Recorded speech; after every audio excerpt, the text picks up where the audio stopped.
O Senhor esteja convosco. Proclamação do Evangelho de Jesus Cristo, segundo Lucas.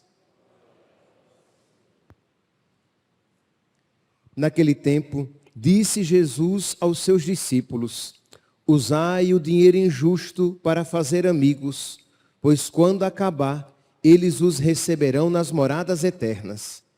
Quem é fiel nas pequenas coisas, também é fiel nas grandes, e quem é injusto nas pequenas, também é injusto nas grandes. Por isso, se vós não sois fiéis no uso do dinheiro injusto, quem vos confiará o verdadeiro bem? E se não sois fiéis no que é dos outros, quem vos dará aquilo que é vosso? Ninguém pode servir a dois senhores, porque ou odiará um e amará o outro, ou se apegará a um e desprezará o outro. Vós não podeis servir a Deus e ao dinheiro.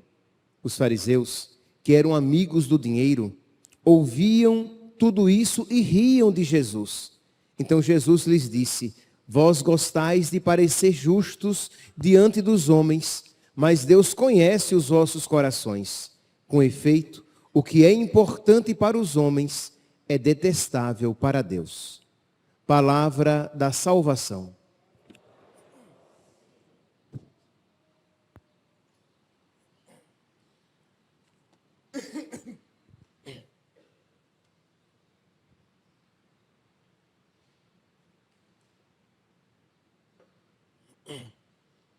Caríssimos irmãos e irmãs, a liturgia de hoje, o Evangelho de hoje, apresenta essa verdade fundamental na nossa vida.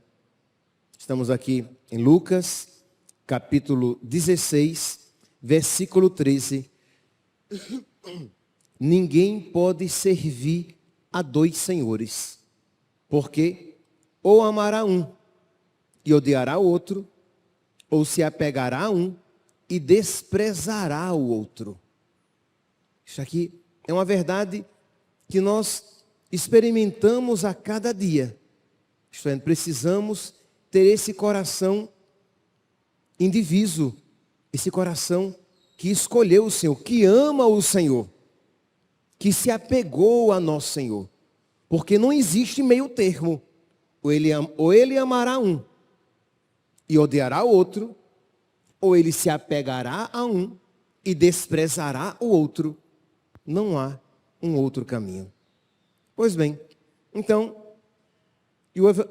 essa verdade evangélica nos mostra que quando o nosso coração está dividido entre o Evangelho, a vontade de Deus, as realidades sobrenaturais e as propostas do mundo, a tensão se instala. Isto é aquele coração dividido. Parte de você ama a Deus e parte de você ama o mundo. Parte de você quer seguir a vontade de Deus e lhe ser obediente. Parte de você quer seguir os seus impulsos, os seus desejos, as propostas do mundo. Parte de você quer tê-lo como seu Senhor. Parte de você quer ser o Senhor da própria vida. E aí, a tensão se instala, que rouba a alegria. A alegria de ser de Deus. A alegria de sermos, de vivermos a nossa vida à maneira de Deus. Meus irmãos, uma verdade clara: ou nós nos entregamos a nosso Senhor Jesus Cristo, ou nós nos entregaremos àquilo, a coisas ou pessoas que nos afastarão de nosso Senhor Jesus Cristo. Repito, para que fique bem claro, bem impresso na nossa inteligência, na nossa alma: ou nós nos entregamos a nosso Senhor, ou nos entregaremos a coisas ou pessoas que nos afastarão de nosso Senhor. Então percebe como é necessário então que nós nos decidamos por Deus, que nós peçamos a Deus a graça de um coração que o ame de verdade. Santo Agostinho, que viveu isso de uma maneira veemente, ele vai dizer, né?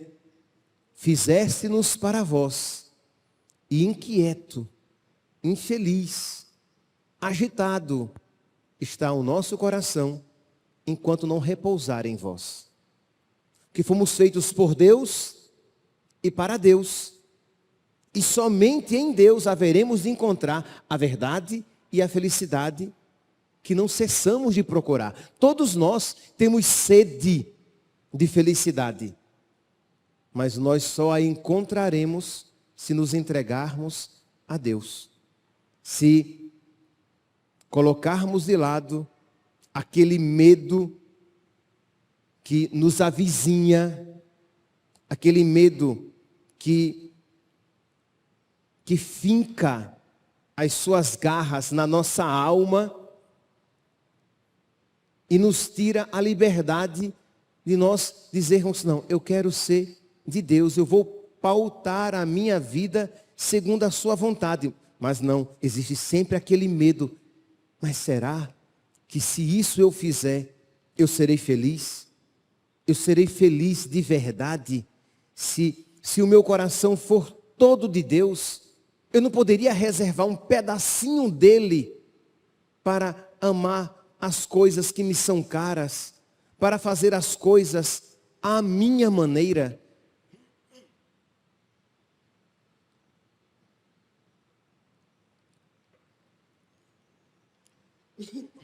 Precisamos então, meus irmãos, pedir a nosso Senhor, por intercessão do Imaculado Coração de Maria, que nos ajude a dar esse passo de fé, a entregar o nosso coração, para que nós tenhamos um coração indiviso, como é o coração da Virgem Maria. Um coração que ama o que Deus ama e detesta o que Deus detesta. Um coração que não se deixa levar pelas seduções do mundo, pelas seduções outras, mas apenas pela voz do seu amado. Pois bem, e aí Jesus completa com essa outra frase admirável, mas que deve mexer com todos nós. Versículo 15. Porque o que é importante para os homens é detestável para Deus. O contexto aqui é o do dinheiro, mas nós podemos aplicar a tudo, né? Quantas vezes nós amamos, desejamos, sentimos-nos atraídos por coisas tão valorizadas pelo mundo, mas que são detestáveis para Deus. Como é que isso pode acontecer? Isso aqui não é apenas para as pessoas mundanas. O padre vai cair, crê em Deus Pai. Isso não é apenas para as pessoas mundanas, que seria muito fácil dizer. Não, essa palavra é para nós. Isto é, às vezes, e você precisa isso reconhecer, para que essa palavra surta efeito na sua alma. Às vezes, você, meu santinho, ama aquilo que é detestável para Deus. Às vezes, o que é importante para você não tem valor nenhum para Deus. E como é que isso pode ser possível para nós que ouvimos a palavra de Deus constantemente, se não cotidianamente? Como é que isso pode ser possível para nós que recebemos a Eucaristia frequentemente, que chamamos a Deus de Pai, que dizemos-nos discípulos de Cristo? Como é que pode ser possível amarmos coisas que são detestáveis a Deus? Como é que é possível nós sermos apegados a coisas que não têm valor nenhum a Deus. Isso, infelizmente, é possível quando o seu coração é muito diferente do coração de Jesus. Quando o seu coração é muito diferente do coração da Virgem Maria, do imaculado coração de Maria. Nossa Senhora, em muitas das representações da imagem do Imaculado Coração de Maria, ele é apresentado coroado de espinhos. Quando Nossa Senhora apareceu lá em Fátima, ela apresentou o seu coração assim, coroado de espinhos. E uma das explicações para essa imagem é o quê? Que o coração da Virgem Maria é o coração de Jesus. O coração dele, que é o coração coroado de espinhos, que geralmente assim se apresenta. Mas se São Paulo podia dizer, já não sou eu mais que vivo, mas é Cristo que vive em mim.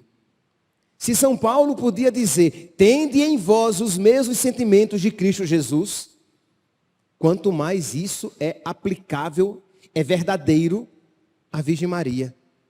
Isto é, mais do que em ninguém, de uma maneira especialíssima, Cristo vivia, ela é revestida de Cristo, Cristo nela habita, ela tem os sentimentos de Cristo nela, ela tem o próprio coração de Cristo, de modo que ela ama o que Cristo ama e ela detesta o que Cristo detesta. Então nós precisamos então pedir a Deus esta graça de um coração cada vez mais configurado ao coração de Cristo, de modo que para nós tenha valor aquilo que para Deus tem valor. E que para nós seja detestável aquilo que para Cristo é detestável. Mas para isso, precisamos alimentar o nosso coração. Precisamos gerar em nós o coração de Cristo. Pela vida de oração, pela escuta e leitura orante da palavra de Deus, pela frequência aos sacramentos, pelas práticas das obras de piedade de uma maneira particular, a caridade e a penitência. Isso vai gerando o coração de Cristo em nós. A graça de Deus vai encontrando um ambiente propício para transformar o nosso coração num coração semelhante ao coração de Cristo. Ou como nós refletíamos na semana passada, para tirar do nosso peito este coração de pedra, Ezequiel, e colocar um coração de carne, e aí, para nós, se tornará caro aquilo que é caro a Deus. Nós desejaremos aquilo que é desejável para Deus, e sentiremos repulsa àquilo que é repulsivo a Deus. Porque até então, como é que se dá o nosso seguimento de Cristo? A gente segue Cristo, se esforçando para fazer a vontade dele, mas lá no fundo a minha vontade era fazer diferente. A gente segue Cristo, procurando viver a palavra, mas lá no fundo o que eu queria mesmo era fazer a vontade do mundo e a minha. Mas é pecado, né? Então vamos lá. Então percebe, que, tá bom, tem mérito nisso, tá? Continue lutando. Mas percebe que seu coração ainda é um coração que ama as coisas detestáveis. Como eu ouvi uma vez alguém dizer, usando a imagem de Santa Teresa d'Ávila com as moradas do castelo, né? É alguém que está dentro do castelo, à janela, olhando para o mundo e desejando. Isto é, está no castelo, né? Está em estado de graça, mas percebe que está a um passo de cair. A um passo de sair do castelo. Por quê? Porque o seu coração não é ainda um coração configurado ao Cristo, que ama aquilo que é amável a Cristo. A humildade, a caridade, o desapego, a honestidade, a retidão, a misericórdia, o perdão, a justiça, o serviço. Não, você ama aquilo que o mundo apresenta como amável. Que hoje, meus santos, nesta liturgia, nesta missa que nós celebramos em honra ao Imaculado Coração de Maria, nós peçamos a Deus, por intercessão de Nossa Senhora, a graça de um coração indiviso, de um coração capaz de escolher Deus, de um coração que ama o que Deus ama e que detesta o que Deus detesta, de um coração que é iluminado pelo Evangelho, pela Palavra de Deus, pelo Espírito Santo, de tal maneira que as suas escolhas e as suas prioridades partem destes princípios primeiros, daquilo que agrada a Deus, da Palavra de Deus, do Evangelho, da graça. Então eu escolho isso que me aproxima de Deus, que me configura cada vez mais a Deus, e que diante das seduções do mundo, nós saibamos com tranquilidade, vou até usar duas palavras, né, que são tão próximas, com serena tranquilidade, saibamos escolher a vontade de Deus, com serena alegria, escolher a vontade de Deus, porque talvez você tenha escolhido, você até então tenha escolhido a vontade de Deus, mas naquela luta, né, de um coração, é como um cachorro bravo que você mantém na coleira, porque se você solta, ele foge. Assim é a sua vontade. Está ali, você está segurando, porque o que ela quer são as coisas erradas. Mas você vai, nem que seja a paulada para Deus. Tem um mérito nisso. Naquela determinada determinação que diz que eu vou para Deus, nem que eu me quebre. Tem um mérito. Mas ainda não é a perfeição de alguém que por laços de amor se deixa conduzir. De alguém que tem um coração que ama o que Deus ama e que detesta o que Deus detesta. Que nós hoje, neste sábado, neste segundo sábado do mês, peçamos por intercessão da Virgem Maria a graça de gerarmos em nós um coração semelhante ao seu. Louvado seja nosso Senhor Jesus Cristo.